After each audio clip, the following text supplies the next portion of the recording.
At my sister's wedding, I was pushed to the edge by the restroom, and I decided to take back the $50,000 0 cents check. My name is Ethan Carter, 34 years old, a software engineer and entrepreneur living in Austin, Texas. I'm not the type to show off or air family drama, but this story, I think everyone should hear it at least once.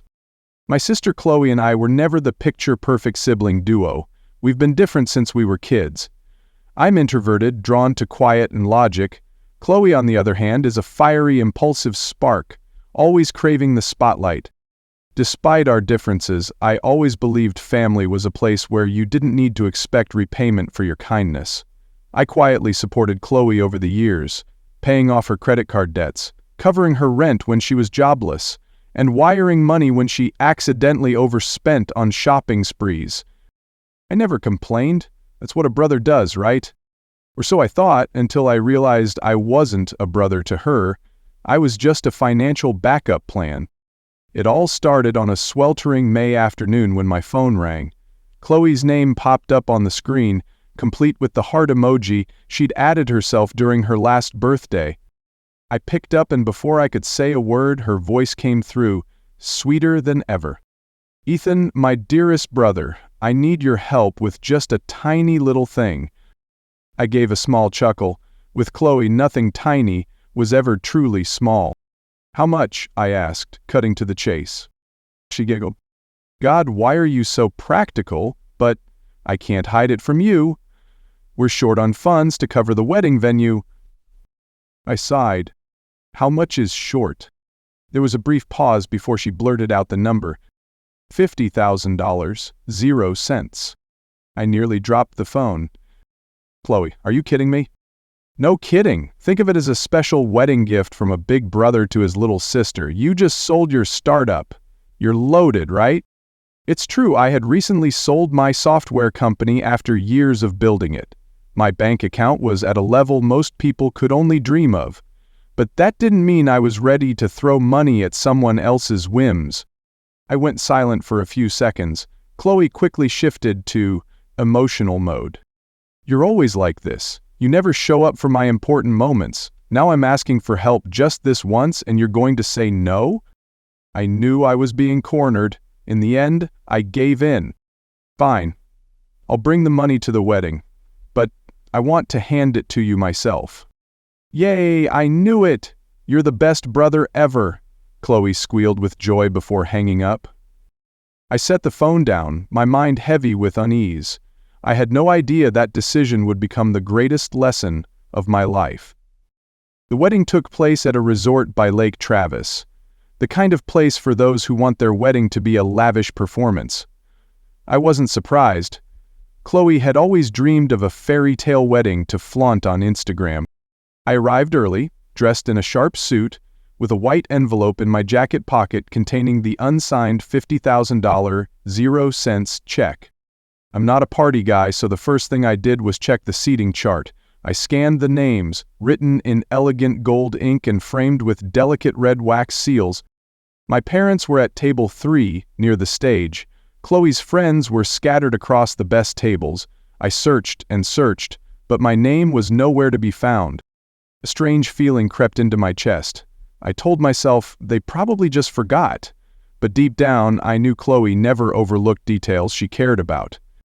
I wandered around the venue, looking for my name card, and then, in a dim corner near the hallway to the restroom, I saw it.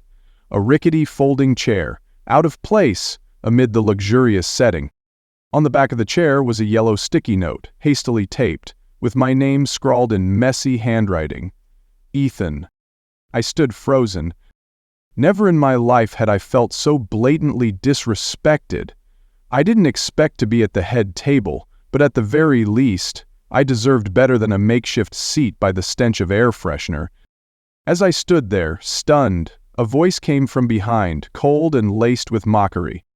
"Oh, Ethan, not everyone gets to be a VIP." I turned to see Linda, Brandon's mother, her eyes glinting with disdain. We'd never gotten along, but I didn't expect her to revel in my humiliation. I didn't respond. My gaze swept the wedding venue once more. I saw Chloe's white poodle, Luna, lounging comfortably on a custom-designed high chair, complete with a dainty name card. And even the dog had an honored seat. Meanwhile, I, the one about to hand over $50,000, 0 cents, was shoved into a corner like I was invisible. Something inside me broke. Not loudly, not angrily, just a quiet shattering, like a light bulb flickering before going dark. I walked to the gift table, retrieved my gift, an ivory box tied with a white silk ribbon containing the unsigned check and a note I'd prepared earlier. I stepped into the middle of the reception hall, where guests were clinking glasses and laughing under the warm glow of golden lights. Standing there, I spoke clearly, without needing to shout. I didn't realize $50,000, 0 cents only bought me a seat by the restroom. The room fell silent. The music played a few more notes before stopping entirely. Every eye turned to me. I didn't wait for a reaction. I turned and walked out, leaving behind the whispers, the stunned stares, and the silence of a sister who thought I'd always be her obedient backup. I was just opening my car door when I heard a frantic shout. "Ethan, wait!" I turned to see Chloe running down the gravel path, her pristine white wedding dress dragging on the ground, one hem already stained. Her meticulously styled hair was now a mess. She'd kicked off her high heels somewhere, her bare feet dusty. She looked like she was in a movie scene, except this wasn't a romantic drama. It was the end of a sibling relationship worn thin by selfishness and disrespect. Chloe grabbed my arm, panting. "Are you seriously ruining my wedding day over a chair?" I looked at my sister, my expression calm but cold. "It's not about the chair. It's about how you've treated me all this time." She scrambled to explain. "I didn't know. I was so busy I didn't notice those little details." I smirked. "Little details? You made sure your dog had a seat, Chloe?" She froze, her eyes wavering. I didn't let her dodge.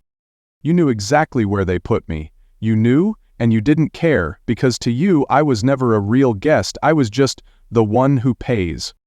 Chloe's eyes welled up. "That's not true. You're my brother. I love you." I gave a soft, bitter laugh, shaking my head. "Love me? Then why am I only invited when you need money? Why am I sitting by the restroom while even the DJ gets to sit next to Grandma?" Chloe fell silent, tears streaming down her face, unable to erase the harsh truth she now faced. "You got used to me always being there, always helping you without asking for anything in return," I continued, my voice lower. "But you forgot one thing. I'm human too. I have my pride." She gripped my hand tightly, her voice trembling. "Are you going to abandon me over this? Brandon and I are about to sign for a house. The honeymoon. If you don't send the money, we'll fall apart." That's when it hit me. Chloe wasn't sorry for hurting me. She was just scared of losing the money she took for granted. I gently pulled her hand off, opened the car door. "This isn't the first time you've disrespected me, but it will be the last." I looked into her eyes one final time. "Congratulations, Chloe. I hope your marriage is filled with more respect than the way you treated your brother." I shut the door and drove off, leaving my sister standing alone in the Texas sunset, surrounded by twinkling fairy lights and a wedding slowly unraveling. When I got home, my phone exploded with missed calls and messages. "Mom, Ethan, what are you doing? Call me back now." "Dad, you're acting like a child. Don't ruin your sister's wedding over something small." "Brandon, you promised, man. You can't back out just because you're upset." "Chloe, what do I have to do for you to send the money?" I didn't respond to anyone. I knew if I did, I'd be sucked back into the familiar cycle, silently enduring, then being taken advantage of again.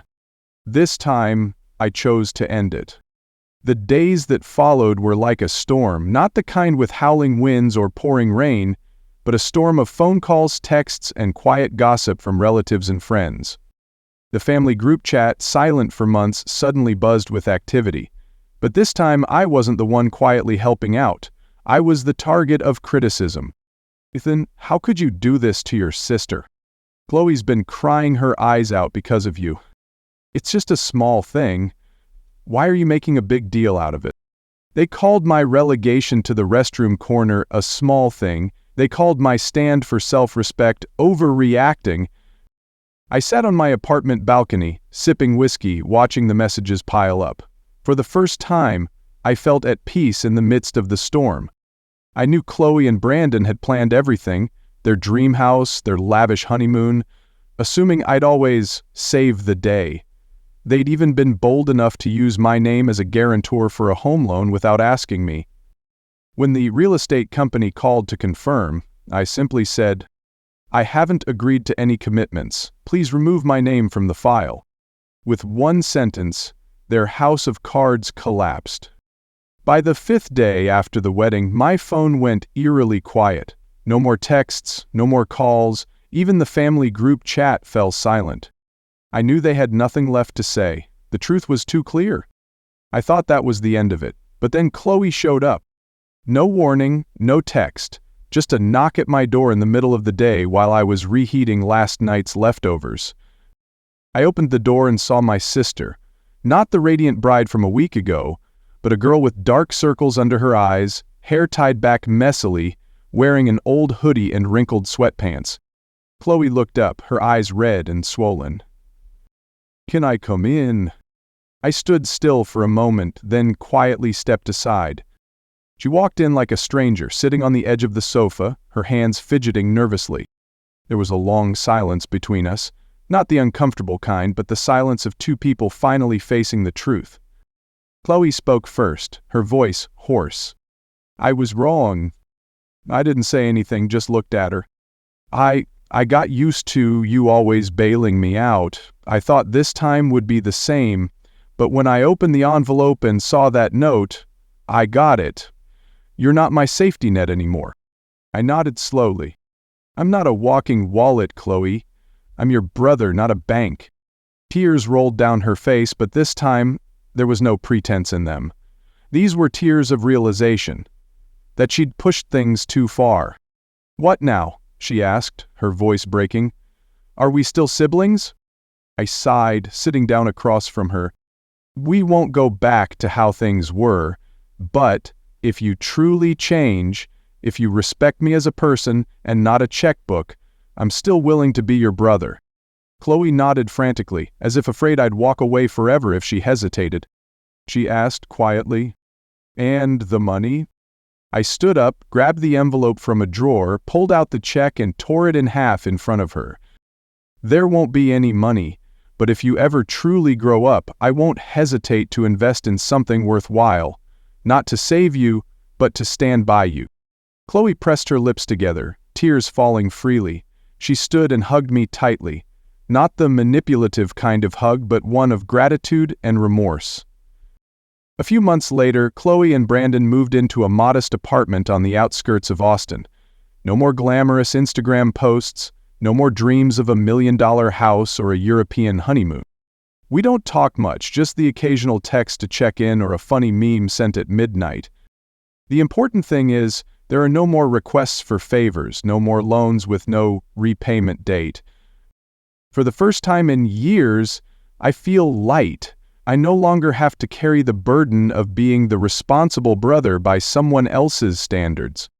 I've set down the bridge I carried for so long, and if Chloe wants to rebuild it, this time she'll have to meet me halfway.